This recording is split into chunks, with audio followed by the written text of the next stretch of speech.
McCain. I know there are a lot of McCain. How many McCain? There are a lot of McCain voters here tonight. You know, this is the liberal talking point about John McCain. He's 4 more years of Bush. You're supposed to say that. I think this is wrong. I actually think Obama will be a lot closer to 4 more years of Bush. I'm sorry, Obama supporters. I think McCain is way worse than 4 more years of Bush.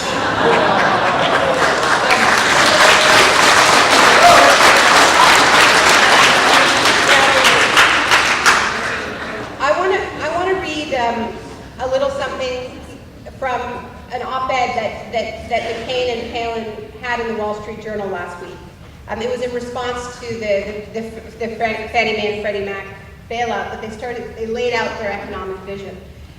And this is how it ends. They say, in the first 100 days of our administration, we will look at every agency and department and expenditure of the federal government and ask this simple question: is it serving the needs of the taxpayer? If not, we will reform it or shut it down. Okay. Now, you know, that was the week we were talking about lipstick, you know. I think we should have said, like what? Which programs do you plan to shut down? Because this is actually a promise. I mean, this is a plan to use these shock tactics in the first 100 days. You know, Milton Friedman said that a new administration has about 100 days to push through their policies before what he called the tyranny of the status quo sets in. So what are they going to go after? Well, we just need to look at McCain's statements, read his platform. He's in favor of privatizing Social Security. He's in favor of privatizing huge parts of America's infrastructure. We know that there's a huge infrastructure deficit. Oregon has a huge problem with decaying infrastructure. If they win this election, they will come into office in a state of emergency. Okay, this economic crisis is not ending anytime soon. They will come into office in a state of emergency. They will say, the economics of this country are a mess, we need to clean house.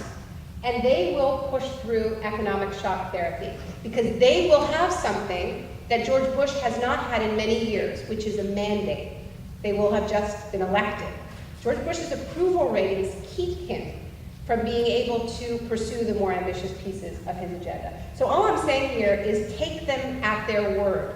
When they say we want to turn Washington upside down, when they say reform, reform, reform, when Mitt Romney at the Republican National Convention says, I like these guys because they're going to take a weed whacker to regulation, good idea, right? Take them at their word. And they're talking, you know, one of the things they want to do, now that Fannie Mae and Freddie Mac have been nationalized, is break them up and privatize them, right? So you have these firms that started off with a public mandate. They were national firms that were started off with a public mandate. Fannie Mae was born in 1938 in the midst of another foreclosure crisis with the mandate of getting low-income people into homes. It was privatized in 1968, and it turned into this very profitable company which was engaged in all of the speculative practices that have created this disaster.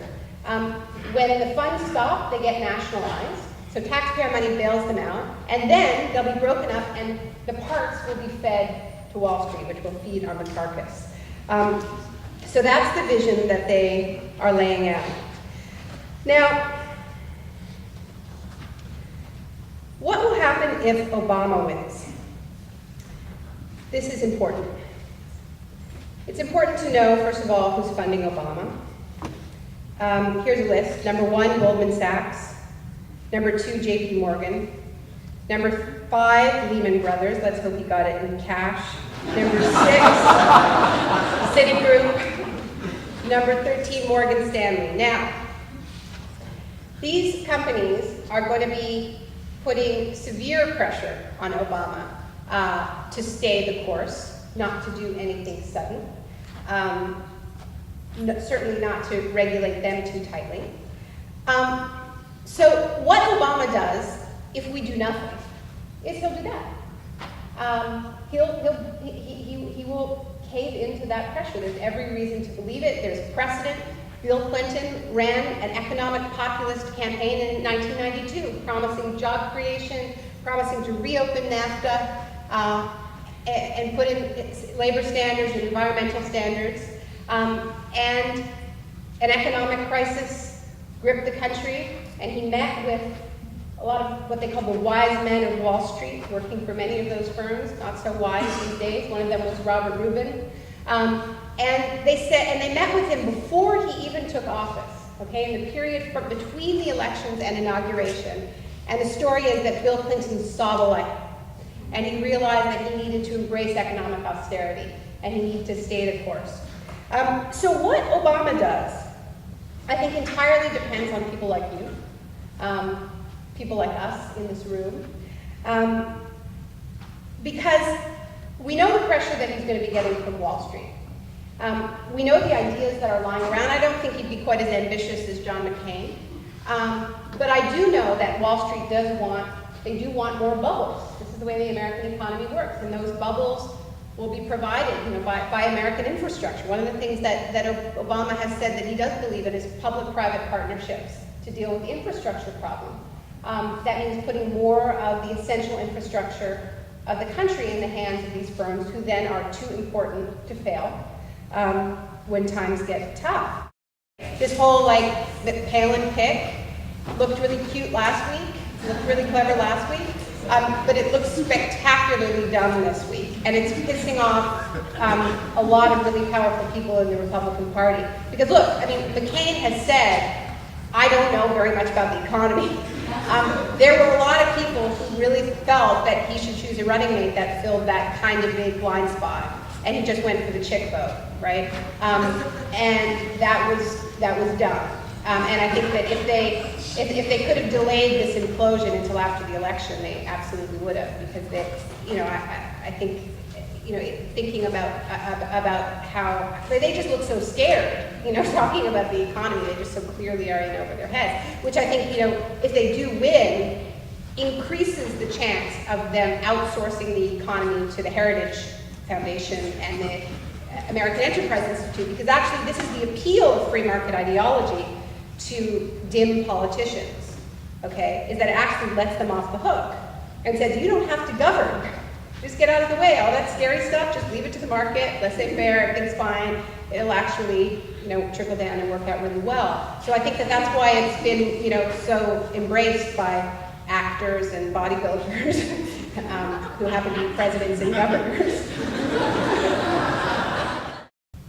One of the ways in which I think that people can help Obama, and I realize there's some people here who think, there's no point in trying to do this, but if we, look at what created the space for the New Deal, when I say help Obama, I'm not talking about canvassing for him. I'm talking about creating the conditions for him to be more radical than he is. The more radical you are, the more bold you are in your demands, the more you shift the discussion to the left. Obama's always going to be a centrist, so we'll move the center, right? My thing is, I'm going to start calling for the nationalization of Exxon. I think if we're nationalizing stuff, we may as well nationalize stuff that's worth something. They had $40 billion in profits. I can make a very persuasive argument for why, since they've stuck us with a bill for global warming, we should have those profits. And use it to build our Green New Deal. You pour the money into wind and solar infrastructure. So I'm willing to go out there and get laughed at, so that, the center moves. Move the center.